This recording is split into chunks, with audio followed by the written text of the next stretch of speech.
ఇవాళ మా ఇంట్లో చాలా వెరైటీస్ ఉన్నాయి. ఇవన్నీ ఫస్ట్ వెరైటీస్ చెప్పిన తర్వాత అసలు ఒకేషన్ ఏంది, ఇది ఎందుకు చేసామని చెప్తా. ఇది ప్రాన్స్ బిర్యానీ నేనే చేశాను.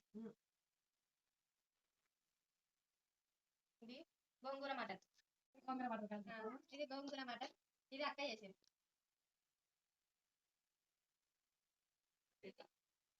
బగారా రైస్.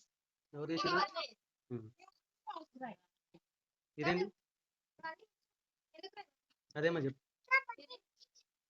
ఇది ఎందుకంటే బగారు ఉంది కదా, దానికి సూప్ ఉంటే బాగుంటుందని సూప్ వేసి. ఇది కూడా అక్కనే చేసింది. ముక్కలుంటే మంచిగా ఉండదా?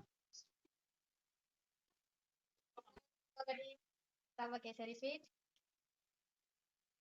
ఒకటి పెరుగు రైతా, మిర్చి bajji, full plate meals with lemon. మీకు కూడా లెమన్. మనకు నాన్ వెజ్ ఉందంటే కంపల్సరీ ఇదంతా ఎందుకు ఇవన్నీ స్పెషల్ అంటే ఇవాళ నా బర్త్డే. దానికోసం అనే మా అక్క ఇవన్నీ ప్రిపేర్ చేసింది, నేను కాదు.